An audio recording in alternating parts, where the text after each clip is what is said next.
अब बात करते हैं मौसम की। बारिश का दौर थमने के साथ ही राजस्थान में सर्दी तेज हो गई है। जयपुर, सीकर, चूरू, अजमेर सहित कई शहरों में रात का मिनिमम तापमान 6 डिग्री सेल्सियस तक गिर गया। वहीं कोहरे और कोल्ड वेव के चलने से सुबह शाम भी कड़ाके की सर्दी के साथ में गलन अब और बढ़ गई है। इसी बीच आज 12 जिलों में कोहरे और शीतलहर का येलो अलर्ट जारी किया हुआ है मौसम विभाग ने। मौसम विशेषज्ञों की माने तो अगले 3 से 4 दिन राजस्थान में इसी तरह की सर्दी रहने की संभावना जताई गई है। साथ ही न्यूनतम तापमान में 2 से 3 डिग्री सेल्सियस तक की और गिरावट होने की भी आशंका व्यक्त की गई है। पिछले 24 घंटे का मौसम देखें तो राजस्थान के बीकानेर, जयपुर, भरतपुर और कोटा संभाग के जिलों में कोहरा छाया रहा है। साथ ही कोल्ड वेव ने इन शहरों में दिन भर गलन और तेज सर्दी भी रखी है। तो राजस्थान में सबसे ठंडा दिन गंगानगर जिले में रहा है, जहां का अधिकतम तापमान 12.1 डिग्री सेल्सियस दर्ज किया गया।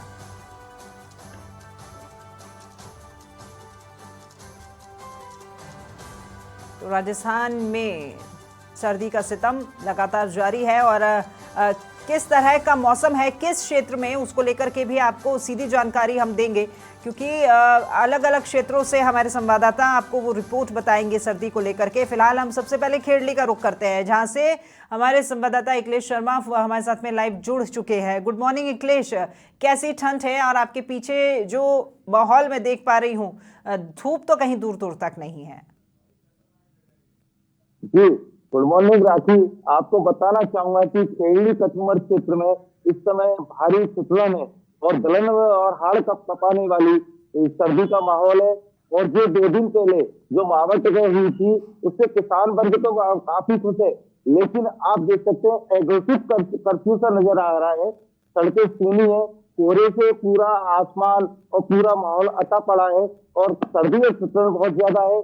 और लोगों ने अब गर्म कपड़ों के साथ साथ गर्म तासीर के भोजनों का उपयोग शुरू किया है।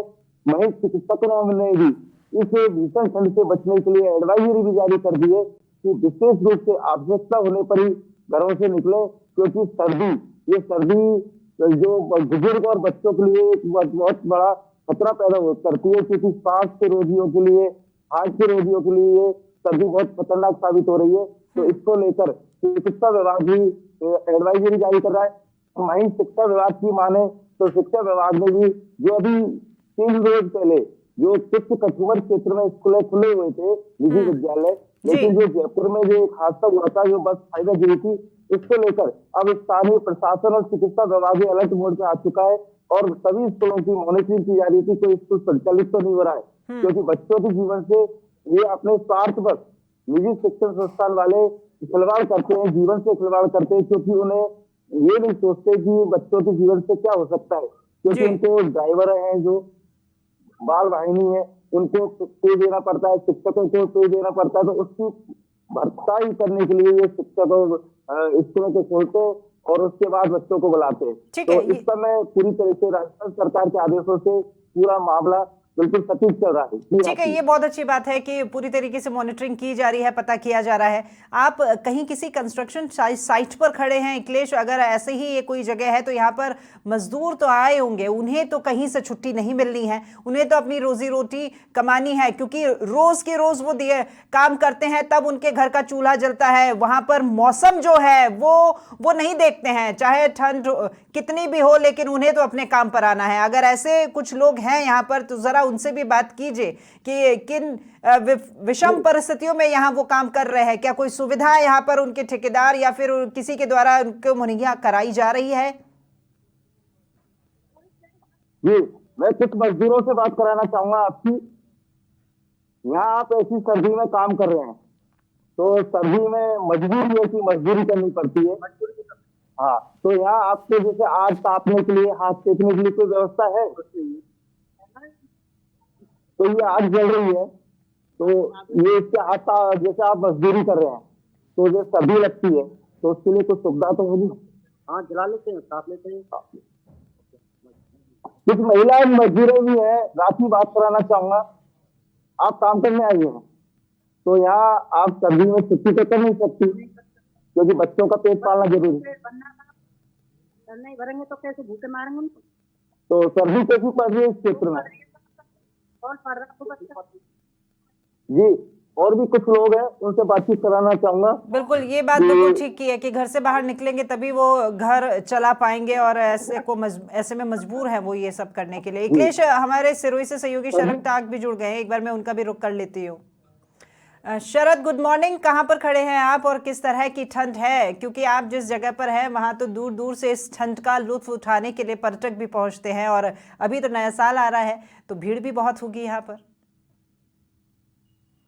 जी बिल्कुल राखी, गुड मॉर्निंग। और मैं अभी खड़ा हूँ आबू रोड, जहाँ माउंट आबू की तलहटी है, और यहाँ पर लोग सर्दी का खास आनंद लेने के लिए सैलानियों की जमघट शुरू हो चुकी है। और 31st के लिहाज से भी ये सैलानी रहते हैं और सर्दी के असर को देखने के लिए, सर्दी को एंजॉय करने के लिए यहाँ पर आते हैं। आज की टेम्परेचर की बात करें तो राखी, आज टेम्परेचर 1 डिग्री है आबू रोड तलहटी का। और माउंट आबू की बात करें तो वहां पर पहाड़ी इलाकों में बर्फ जमी है, और -3 पहाड़ी इलाकों में। और प्रॉपर माउंट आबू का टेम्परेचर 1 डिग्री है। 2 दिन पहले 8 डिग्री टेम्परेचर था, और 8 डिग्री टेम्परेचर से 2 दिन में बहुत गिरावट देखने को मिली है तापमान में, और सर्दी का खासा असर देखने को मिला है। 31st को लोग यहाँ सेलिब्रेशन के लिए आते हैं, और यहाँ सर्दी का खास आनंद लेने के लिए माउंट आबू में पर्यटकों की भीड़ जुटने लगी है। जी राखी। जी शरद, आप जहाँ पर खड़े हैं वहां पर मौसम थोड़ा साफ नजर आ रहा है, क्योंकि यहाँ पर धूप खिली हुई है,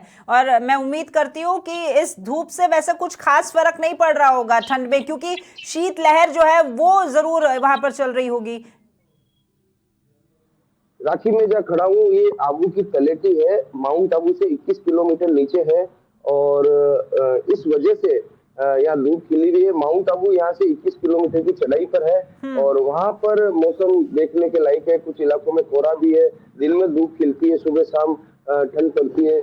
तो राखी, यहाँ पर आप देख सकते हैं कि पर्यटक भी आए हुए हैं, और यहाँ सर्दी को लेकर खासकर आते हैं, और सर्दी का खासा असर यहाँ माउंट आबू में देखने को मिलता है। जी बिल्कुल, सर्दी का लुत्फ उठाने के लिए ही दूर दराज से ये लोग यहाँ पर आते हैं। शरद, अभी अगर बीती रात के तापमान की और अभी इस वक्त के तापमान की बात की जाए तो फिलहाल क्या टेम्परेचर वहां पर? चलिए, शायद आवाज नहीं पहुंच पा रही है। इसी बीच में हम टॉक का भी रुख कर लेते हैं। हमारे संवाददाता मनीष भी हमारे साथ में टॉक से लाइव जुड़ गए हैं। गुड मॉर्निंग मनीष, कैसी ठंड यहाँ पर और आज के तापमान को लेकर के थोड़ा जानकारी दीजिएगा।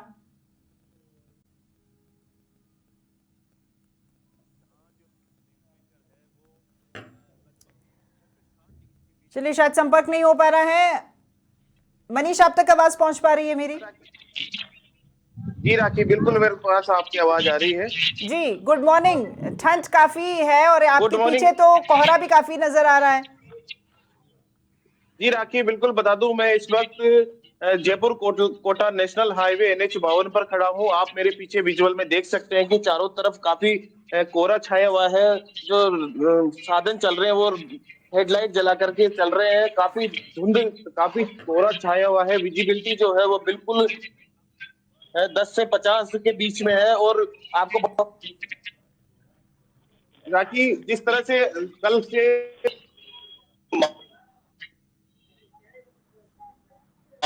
जिले में था, उसके बाद सर्दी अचानक से बढ़ गई। किसानों को काफी राहत मिली, लेकिन कहीं न कहीं ये आफत की राहत न बन जाए, इसका भी दर्द किसानों पर साफ दिखाई दे रहा है। क्योंकि ये जो सर्दी है, कहीं न कहीं फसलों को लाभ के साथ साथ पाला अगर पड़ता है तो कहीं न कहीं नुकसान होने की पूरी संभावना है। इसके अलावा राखी में बता दूं कि माहौल बिल्कुल ठंड की वजह से खुशनुमा है, जिसकी वजह से लोगों की जो काफी भीड़ है वो गर्म व्यंजनों की और चाय की थड़ियों पर ज्यादा दिखाई दे रही है। सड़कें जो है सूनी दिखाई दे रही है। केवल जो डेली रूटीन के जो वाहन है हाईवे पर चलते हैं वही दिखाई दे रहे हैं।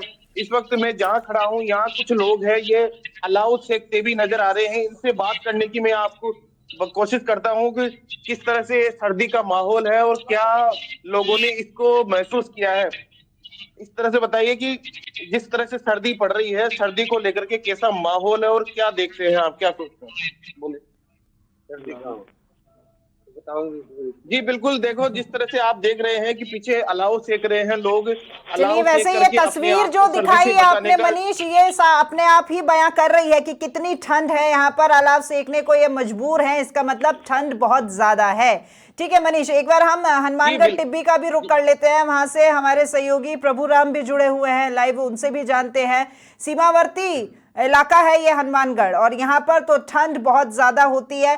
ठंड ही क्यों, हर मौसम जो होता है वो यहाँ पर देखने लायक होता है। और अभी फिलहाल ठंड कैसी है, इसके बारे में आप जानकारी दीजिए प्रभुराम। जी राखी, बताना चाहूंगे कि यहाँ पे पिछले दिनों जो 2-3 दिन पहले यहाँ पे ओलावृष्टि बारिश हुई, इसके बाद में ठंड बहुत काफी है और दिन भर जो शीत लहर का दौर है वो जारी रहता है। तापमान में भी काफी गिरावट आ रही है। आपको बता दें कि जो ये ठंड है, यहाँ पे जो धान उत्पादक इलाका है, यहाँ पे बहुतायत में धान, ये जो गेहूं की फसल होती है, इसमें गेहूं की फसल को काफी फायदा हो रहा है। वहीं जहाँ जो सरसों की फसल है उसको नुकसान हो रहा है, और फल सब्जियां हैं उनको भी ये पाला काफी नुकसान पहुंचा रहा है। आपको बता दें कि अभी जो टाइम हुआ है 10:15 का टाइम हुआ है, यहाँ पे जो हल्का कोहरा छाया हुआ है और दिन भर इस कोहरे का जो असर बना रहता है, जिसके चलते जो दो पहिया वाहन है उनको तो वाहन चलाना काफी जो नुकसानदायक हो रहा है, लोग काफी परेशान हो रहे हैं। वहीं पूरे दिन भर यहाँ पे जो सर्दी और ठंड और शीत लहर का जो दौर है वो जारी रहता है। जी राखी। ठीक है प्रभु जी, जरा ये भी बताइएगा कि अभी फिलहाल बच्चों को तो राहत है क्योंकि छुट्टी हो गई है इस ठंड में, वो तो बाहर नहीं निकल रहे हैं, लेकिन फिर भी सामान्य रूप से लोगों की दिनचर्या तो बदल ही गई होगी, उनका खान पान भी बदला है, और गर्म कपड़ों में तो खैर सभी नजर आ ही रहे हैं। जो काम 6 बजे के करीब होता था, शायद वो धीरे धीरे ठंड के चलते कुछ आलस और कुछ ठंड का एहसास, और इसी कारण काम जो है वो पहले से ज्यादा धीमी गति से हो रहे होंगे। जी राखी, जैसे आजकल जो छुट्टियां चल रही है, बच्चों को तो राहत है, लेकिन जो आम लोगों की दिनचर्या है उसको अगर हम देखें तो 9-10 बजे के बाद ही लोग अपने घरों से बाहर निकल रहे हैं। इस ठंड को लेकर जनजीवन है वो पूरा प्रभावित हो रहा है। ठीक है, ये जो बारिश का इंतजार था, आपने ये बात बताई भी कि यहाँ पर पहले जो मावठ हुई थी उससे लोग खुश थे, लेकिन अब ये जो कोहरा पड़ रहा है, इस कोहरे के कारण फसल खराबे की जो संभावना है वो फिलहाल क्या ज्यादा हो जाती है? अगर एक और बारिश होती है तो वो किस तरह की रहेगी यहाँ पर किसानों की नजर में, वो थोड़ा सा बताइए। जी राखी, बताना चाहूंगा कि ये 2-3 दिन पहले जो यहाँ पर हनुमानगढ़ जिले में बारिश के साथ कुछ जो इलाका है भादरा क्षेत्र का, वहां पे खूब ओलावृष्टि हुई थी। यहाँ पर जो फसलों को नुकसान हुआ था, वहीं जो ये टिब्बी क्षेत्र है, यहाँ हनुमानगढ़ जिला है, यहाँ पर जो गेहूं की फसल ज्यादा होती है, तो गेहूं की फसल के लिए ये जो ठंड है, ये पाला है या ये मावठ है, ये बहुत ही लाभदायक है, जिससे किसानों को काफी इसमें फायदा है। किसानों के चेहरे पे खुशी देखी जा सकती है। वहीं फल सब्जियां हैं, सरसों की फसल होती है, तो उसको नुकसान हो रहा है। जी प्रभु जी, बहुत शुक्रिया आपका हमारे साथ में जुड़ने के लिए। अब मैं एक बार रुक करना चाहूंगी सीकर का, जहां से ब्यूरो चीफ रमेश शर्मा हमारे साथ में लाइव जुड़ गए हैं। रमेश जी, कैसी ठंड है यहाँ पर? Good morning. गुड मॉर्निंग राखी। शेखावटी के मौसम की मिजाज की बात करें तो बता दूं कि शेखावटी वो इलाका है जहां सर्दियों में तापक्रम जमाव बिंदु के नीचे रहता है और गर्मियों में 50 डिग्री। अगर इन 2 दिनों की मौसम की बात करें तो बारिश होने के बाद कल सूर्य भगवान ने हल्के से दर्शन दिए थे, लेकिन अभी भी शेखावटी में सूर्य भगवान के दर्शन नहीं हुए। और कहा जा सकता है कि ये जो सर्दी है राखी, वो गलन भरी सर्दी है, इसमें हवा में नमी है बहुत ज्यादा है। और आज भी हालात यही है कि अभी तक शेखावटी में कहीं भी सूर्य भगवान ने दर्शन नहीं दिए और घना कोहरा सुबह शेखावटी में देखने को मिला, जिसके चलते वाहन चालकों को काफी समस्याओं का सामना करना पड़ा। और दिन में भी अभी भी लाइटें चला करके वाहन अपने गंतव्य की ओर धीरे धीरे रेंग रेंग के चल रहे हैं। कहा जा सकता है कि आगामी 7 दिनों में राखी अभी भी शेखावटी के लोगों को घना कोहरा और सर्दी का सामना करना पड़ेगा, क्योंकि मौसम विभाग ने सीकर, चूरू, झुंझुनू इन जिलों में येलो अलर्ट घोषित कर रखा है। और आप पहले से ही एक चेतावनी दे रखी है कि शेखावटी इलाके में हाड़ कपकपाने वाली सर्दी है, उसका दौर अभी जारी है। तो कहा जा सकता है कि आगामी 7 दिनों में अभी शेखावटी के लोगों को सर्दी से कोई राहत मिलती नजर नहीं आ रही है। और ऐसे में बीमारियों की संभावनाएं भी बहुत ज्यादा बढ़ जाती हैं रमेश जी। बिल्कुल राखी, देखिएगा इस समय जो मौसम है वो कहा जा सकता है कि अस्थमा के लोगों के लिए एक खराब समय रहता है, क्योंकि हवा में नमी रहती है तो फेफड़ों में सूजन आना, इसके साथ छोटे बच्चे जो कम से कम 5 से 7 साल के कम उम्र के बच्चे हो, उनको भी कहीं न कहीं बीमारियों का सामना करना पड़ रहा है। लेकिन अब जो दिनचर्या है वो लोगों ने शेखावटी में बदल दी है, क्योंकि अभी भी बाजार जो पहले 10 बजे खुलते थे, आजकल बाजार 11 साढ़े 11 बजे खुलने रमेश लगे जी, आप और मुझे 4 साढ़े 4 टेम्परेचर बजे के लोग लिए अपने थोड़ा कर्तव्य की बताएंगे ओर कि रवाना फिलहाल होंगे। क्या टेम्परेचर है, रात को क्या यहाँ पर तापमान दर्ज किया गया था और अभी क्या है? राखी, रात के तापक्रम की बात करें तो 8.3 डिग्री जो शेखावटी का सबसे ठंडा कस्बा माना जाता है, फतेहपुर, वहां का दर्ज हुआ था। लेकिन अब सबसे बड़ी बात मैं अपने दर्शकों को ये बता दूं, रात और दिन के तापक्रम में कोई बहुत बड़ा अंतर नहीं रहा। दिन में जो तापक्रम है वो 13 से 14 डिग्री आ गया, जो ये कहा जा सकता है कि ठंडी हवाओं के साथ शीत लहर यहाँ चल रही है। रात का तापक्रम 8 है, तो दिन में भी गलन भरी हवाएं चल रही है, शीत लहर है। और साथ में एक बात और भी बता दूं कि ये मौसम है, ये कहा जा सकता है बीमारी देने वाला मौसम भी है।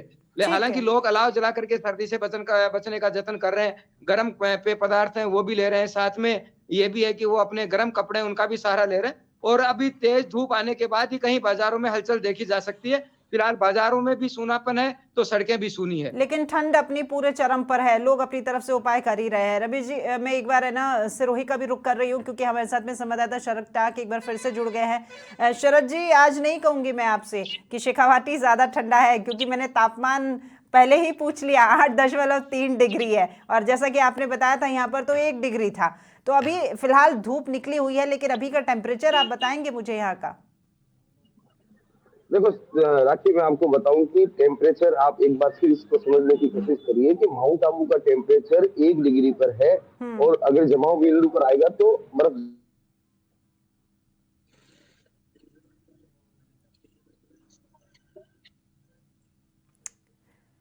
चलिए, कुछ तकनीकी खराबी शायद, इसीलिए हम फिर जुड़ने की कोशिश करेंगे सहयोगी शरद टाक से। और सिरोही का टेम्परेचर जो बता रहे थे वो 1 डिग्री और जमाव बिंदु पर वो आने को ही है। और सिरोही लोग जो है वो ज़्यादातर पहुंचते हैं माउंट आबू घूमने के लिए, और अब तो वैसे भी नववर्ष है और इसके लिए ज़्यादा से ज़्यादा जो सैलानी हैं वो यहाँ का रुख करते हैं, क्योंकि ठंड का लुत्फ़ लेने के लिए वो यहाँ माउंट आबू पहुँचते हैं। जी शरद, आप आपके आसपास अगर लोग हों तो ज़रा उनसे भी बात कीजिए कि उनकी दिनचर्या पर क्या फ़र्क पड़ा है। राखी, बिल्कुल, यहाँ हमारे स्थानीय लोग साथ में हैं, उनसे बात करते हैं कि सर्दी का असर। मैं राखी एक बात यहाँ क्लियर करूंगा उनसे बात करने से पहले कि पिछले साल की तुलना में इस साल सर्दी का असर कम देखने को मिल रहा है, और यहाँ धूप अच्छे से खिल चुकी है। आप देख सकते हैं पीछे हमारे साथ में स्थानीय लोग हैं। सर, सर्दी आप कैसे बताएंगे, पिछले साल कैसे सर्दी थी, इस साल कैसी है? और भाई साहब, इस बार सर्दी थोड़ी सी पिछले साल से कम है। यहाँ नीचे करीबन अभी 5-6-10-15 दिन पहले थोड़ी सर्दी थी, अभी कम हो गई है। 5-6 डिग्री यहाँ चल रहा है नीचे तलेटी आबू रोड पे। और माउंट आबू में लगभग 1 पहले, क्या हफ्ते 10 दिन पहले थोड़ा सा और डाउन हुआ था, मगर अभी 1 डिग्री के लगभग चल रहा है। और अभी मुझे लगता है ये 14 जनवरी तक ये हाल रहेगा। तो राखी, आप देख सकते हैं कि माइनस में टेम्परेचर था, पिछले एक सप्ताह पहले -3 -4 तक टेम्परेचर जा चुका था। अभी उसके बाद उछाल आया, 8 डिग्री का टेम्परेचर आया। अभी 2 दिन से 1 डिग्री टेम्परेचर माउंट आबू का बना हुआ है। ये मैं माउंट आबू की बात कर रहा हूँ, और जो आबू रोड है तलेटी, वहाँ टेम्परेचर 7-8 डिग्री का टेम्परेचर बना हुआ है राखी। चलिए, यानी पिछले साल की तुलना में इस बार यहाँ पर ठंड फिलहाल कम पड़ रही है।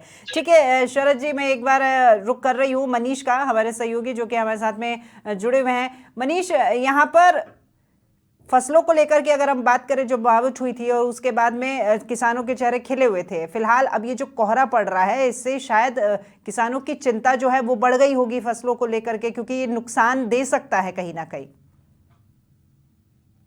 बिल्कुल राखी, जिस तरह से मावट हुई है वो मावट कहीं ना कहीं फसलों के लिए जीवनदायिनी साबित हो रही है। लेकिन मावट के साथ साथ ये जो कोहरा है ये पाले पड़ने की संभावनाओं को भी बढ़ा रहा है। मैं आपको बता दूं, पाला पड़ने से सरसों, गेहूं, जो चना, जो फसल है, काफी मात्रा में नुकसान होने की संभावना बढ़ जाती है। फिलहाल हालांकि किसानों के लिए राहत की बात है कि इससे फसलों को काफी फायदा हुआ है। मेरे साथ कुछ किसान भी हैं, इनसे मैं आपकी बात कराना चाहूंगा कि जिस तरह से बारिश हुई है, मावट पड़ी है, मावट के बाद में फसलों के लिए किस तरह से क्या जीवनदायिनी साबित होंगी ये मावट?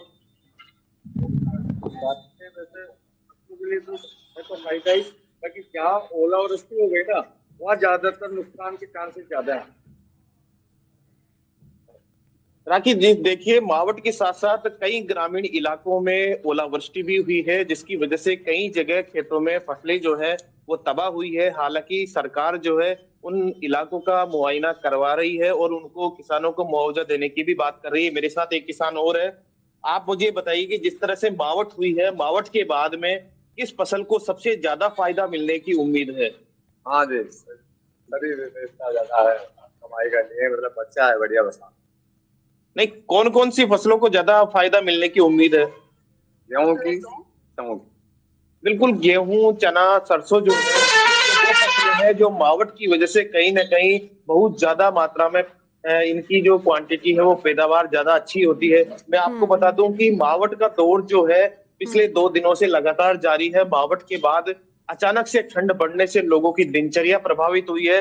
हालांकि राहत की बात यह है कि कई जगह स्कूलों में छुट्टियां कर दी गई है, लेकिन प्रशासन की नाक के नीचे अब भी कुछ ऐसे स्कूल हैं जो बच्चों को इस भरी ठंड में स्कूलों में बुलाने के लिए मजबूर करते हैं। हालांकि प्रशासन इस बारे में काफी सख्त है, प्रशासन ने कदम भी उठाए हैं। शिक्षा मंत्री ने भी इसके लिए एक प्रेस नोट जारी किया है। उसके बावजूद भी कई स्कूल ऐसे हैं जहां ये देखी गई है कि छोटे छोटे मासूम बच्चों को इस सर्दी में, इस घने कोहरे के बीच में स्कूल बुलाने के लिए मजबूर किया जाता है। आपको बता दूं मनीष, ये जो सर्दी है इस पूरे मामले में मैं कहीं ना कहीं लापरवाही अभिभावकों की भी मानती हूं कि वो अगर अपने बच्चों को भेज रहे हैं जब उन्हें पता है कि इतनी ठंड है और साफ तौर पर सरकारी आदेश आ चुके हैं कि भाई स्कूल नहीं खोले जाएंगे, तो क्या इन अभिभावकों से कोई सहमति पत्र उन्होंने लिखवाया है जिसके बाद में इन बच्चों को स्कूल बुलाया जा रहा हो? अगर ऐसा कुछ नहीं है तो अभिभावकों को आवाज उठानी चाहिए, उन्हें शिकायत करनी चाहिए। बिल्कुल राखी, जिस तरह से जयपुर में एक हादसा पेश आया, शीतकाल अवकाश होने के बावजूद भी जब वो स्कूल की जो बस है, जो कॉलेज की जो बस थी, जो एक्सीडेंट हुई जिसकी वजह से कहीं ना कहीं किसी एक व्यक्ति की मृत्यु भी हो गई, उसके बाद से प्रशासन हरकत में आया और कई जगह स्कूलों पर कार्रवाई की गई। लेकिन मैं आपको बता दूं, इस टोंक जिले में अब भी कुछ ऐसी स्कूलें हैं जो कहीं ना कहीं इन हादसों को दावत दे रही है। मैं आपको बता दूं, प्रशासन इस बारे में काफी सख्त है। प्रशासन के साथ साथ मैं बता दूं, सबसे बड़ी जिम्मेदारी प्रशासन के साथ साथ अभिभावकों की भी बनती है, क्योंकि अभिभावकों को चाहिए कि वो अपने बच्चों को इस भरी ठंड में, इस कोहरे के माहौल में स्कूल प्रशासन की जब छुट्टी कर दी गई है गवर्नमेंट की तरफ से, तो वहां नहीं भेजना चाहिए, क्योंकि कहीं ना कहीं ये जो कोहरा है, ये जो धुंध है, इसकी वजह से जो विजिबिलिटी कम हुई है, उसकी वजह से कहीं ना कहीं साधनों के बिल्कुल, हालांकि अधिकारी मॉनिटरिंग कर रहे हैं, लेकिन जिम्मेदारी कहीं ना कहीं अभिभावकों की भी है कि वो उन्हें इस समस्या को लेकर के अवगत कराए ताकि ऐसी स्थिति ना बने। बहुत शुक्रिया मनीष आपका, और तमाम मेरे सहयोगी जो भी हमारे साथ में जुड़े उन सभी का बहुत शुक्रिया ये मौसम को लेकर के अपडेट देने के लिए।